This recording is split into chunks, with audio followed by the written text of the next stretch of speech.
Bank Indonesia memperluas kebijakan Merchant Discount Rate atau MDR QRIS 0% mulai 1 Oktober tahun 2026. MDR 0% tetap berlaku bagi merchant usaha mikro untuk transaksi hingga Rp50.000. Sementara itu, merchant kecil, menengah, dan besar juga mendapat MDR 0% untuk transaksi hingga Rp10.000 dari sebelumnya 0,7%. Kebijakan ini diharapkan menekan biaya transaksi sekaligus mendorong semakin luasnya digitalisasi pembayaran bagi pelaku usaha dan masyarakat. Hingga Juni tahun 2026, QRIS telah digunakan 65,77 juta pengguna dan menjangkau 44,86 juta merchant, dengan mayoritas merupakan UMKM. 3 langkah ke depan dan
undangan dimohon berdiri.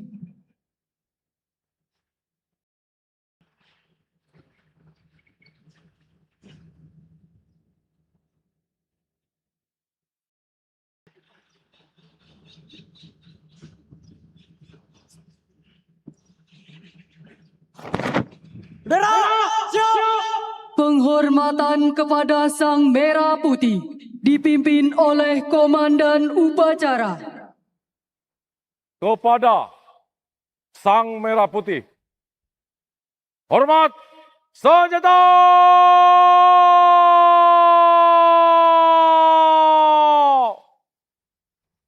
Rock!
Tegak.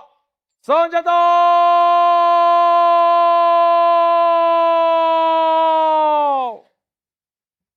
Gerak.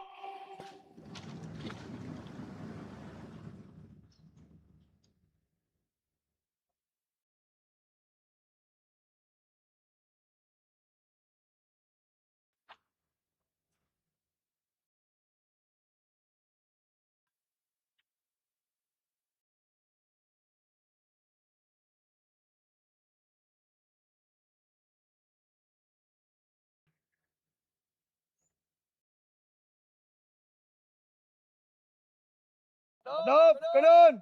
Hadap kiri. Gerak. 3 langkah ke belakang. Jalan. Luruskan. Lurus. Pada sang merah putih.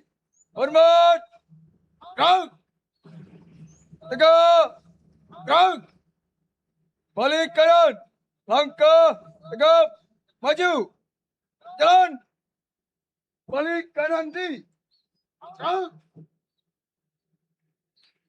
Tutup. Barisan. Jalan.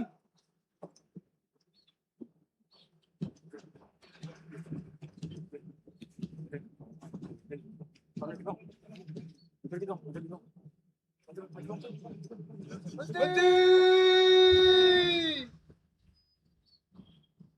Gerak. Tutup. Formasi. Jalan. Jalan. Belok kanan.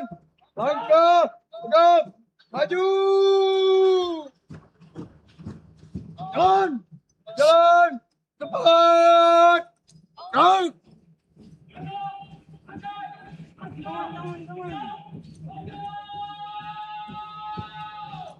Selanjutnya pemirsa, sektor pariwisata Indonesia sepanjang semester 1 2026 sukses mencatatkan pertumbuhan positif di berbagai indikator utama. Realisasi ini sekaligus mempertegas peran pariwisata sebagai salah satu penggerak ekonomi nasional yang mampu menciptakan lapangan kerja serta mendorong pembangunan di berbagai daerah. Sektor pariwisata Indonesia dari berbagai indikator utama sukses mencatatkan pertumbuhan positif sepanjang semester 1 2026, mulai dari kunjungan wisatawan mancanegara, perjalanan wisatawan Nusantara, realisasi investasi hingga tingkat okupansi hotel. Capaian ini sekaligus mempertegas peran pariwisata sebagai salah satu penggerak pertumbuhan ekonomi nasional yang mampu menciptakan lapangan kerja, memperluas peluang usaha, dan mendorong pembangunan di berbagai daerah. Menteri Pariwisata Widianti Putri Wardana menyampaikan bahwa realisasi tersebut merupakan hasil dari strategi dijalankan secara adaptif melalui penyesuaian pasar, penguatan promosi di negara-negara dengan potensi pertumbuhan tinggi, peningkatan pergerakan wisatawan Nusantara, serta pengembangan produk dan destinasi yang semakin berkualitas. Di tengah dinamika geopolitik global, tekanan terhadap harga energi dan tiket penerbangan, serta berbagai tantangan regional, pariwisata Indonesia tetap menunjukkan resiliensi dan pertumbuhan yang positif. Capaian ini tidak terjadi dengan sendirinya. Pemerintah terus menjalankan strategi yang adaptif, termasuk melakukan pivot atau penyesuaian pasar, memperkuat promosi ke negara-negara yang masih memiliki potensi pertumbuhan, menjaga pergerakan wisatawan di dalam negeri, serta mengembangkan produk dan destinasi yang semakin berkualitas. Hasilnya, sepanjang semester 1 tahun 2026, pariwisata tetap menjadi salah satu kekuatan yang menopang pertumbuhan ekonomi nasional. Berdasarkan data BPS, jumlah kunjungan wisatawan mancanegara sepanjang Januari hingga Juni 2026 mencapai 7,45 juta kunjungan atau tumbuh 5,71% dibandingkan periode yang sama tahun lalu. Raihan ini menempatkan Indonesia sebagai negara dengan pertumbuhan kunjungan wisman tertinggi kedua di kawasan Asia Tenggara, sekaligus menunjukkan strategi diversifikasi pasar yang dijalankan Kemenpar bersama pemangku kepentingan berjalan dengan efektif. Dari Jakarta, Tim Liputan IDX Channel.